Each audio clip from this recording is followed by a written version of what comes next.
Hello guys, അപ്പോൾ നേരിട്ട് കാര്യത്തിലോട്ട് അങ്ങ് കിടക്കാം. ഈ പെണ്ണും പിള്ളേ ഈ ഐസ്ക്രീം പാത്രവും പിടിച്ച് നിൽക്കണം കാണുമ്പോൾ നിങ്ങളോർക്കും ഐസ്ക്രീം ഉണ്ടാക്കാൻ പോവാണെന്ന്. നോ ഗൈസ്, അല്ല. ഈ പിറകെ നിൽക്കുന്ന ആളെ കണ്ടോ? ഇവനാണ് ഇന്നത്തെ നമ്മുടെ ഹീറോ, നമ്മുടെ മൾബറി മരം. ഇന്നത്തെ തിരക്കഥയും സംവിധാനവും സംഭാഷണവും സംഗീതവും എല്ലാം ഇവനെ പറ്റിയാണ്.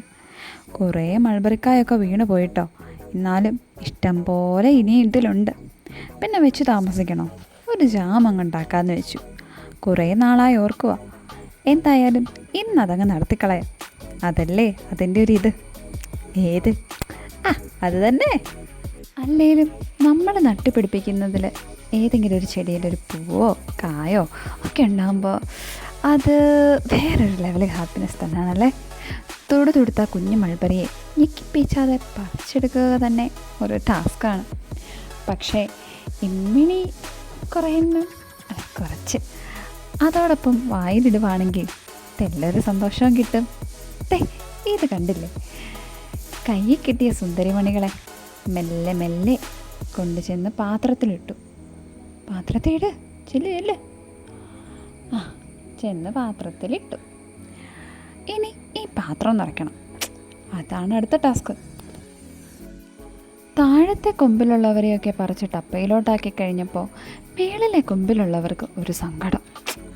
അതുകൊണ്ട് അവിടെ ഒരു തരത്തിൽ വലിഞ്ഞു കയറി. ചതിച്ചോ, മേളിലുള്ളവരൊക്കെ ആദ്യം തന്നെ നിലം തൊട്ടെന്നാ തോന്നുന്നേ. എങ്കിലും ടപ്പ പകുതി നിറഞ്ഞുവല്ലോ.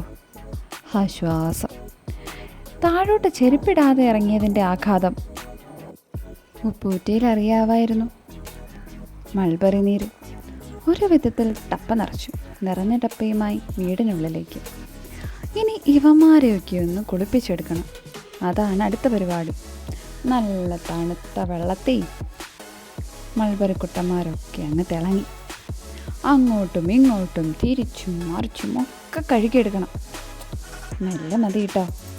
തൊടുത്ത കുറച്ചവന്മാരെയൊക്കെ കയ്യിലെടുത്ത് ഒരു പോസ്. ശേഷിച്ച കമ്പും നാരും മറ്റ് അവശിഷ്ടങ്ങളൊക്കെ നീക്കിയ ശേഷം ഒന്നും കൂടെ ഒന്ന് കഴുകിയെടുക്കണം. നന്നായി തിരുമിയ ശേഷം കുറേശ്ശെ എല്ലാവരും മിക്സിയുടെ ജാറിലേക്ക് ഒന്ന് കറക്കിയെടുത്താൽ മതി. ടപ്പേന്ന് കാര്യം കഴിഞ്ഞു.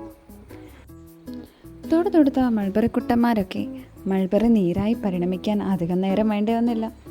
ശേഷം പാനിലേക്ക് ഒരു തരി പോലും വിടാതെ മുഴുവനും വടിച്ചെടുത്ത് കടഞ്ഞെടുത്ത് പാനിലേക്ക് ഗ്ലു ഗ്ലു ഗ്ലു ഗ്ലു ഗ്ലു ഗ്ലു ഗ്ലു ഒച്ച കേൾക്കുമ്പം തിളയ്ക്കുകയാണെന്ന് മനസ്സിലാകാം.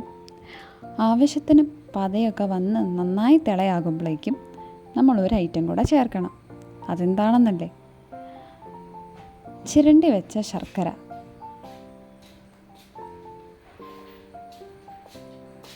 അരമുറി മതിയാകും.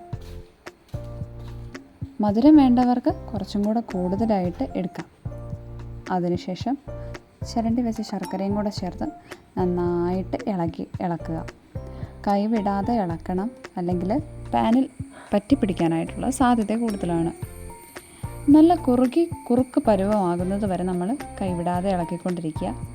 അവസാനം വേണമെങ്കിൽ നമുക്ക് കുറച്ച് നാരങ്ങാനീരും കൂടെ ആഡ് ചെയ്യാം. ഞാനിവിടെ ആഡ് ചെയ്തിട്ടില്ല. ശേഷം നമ്മൾ തയ്യാറാക്കി തണുത്തതിന് ശേഷം മാത്രം കേട്ടോ. ശേഷം നമ്മൾ നമ്മുടെ ടപ്പയിലോട്ട് മാറ്റുകയാണ്. ഇത്രയും മൾബറി എടുത്താലും നമുക്ക് പാത്രത്തിൻ്റെ കാൽഭാഗം പോലും കിട്ടിയിട്ടില്ല. എന്നാലും അത്രയും കിട്ടി.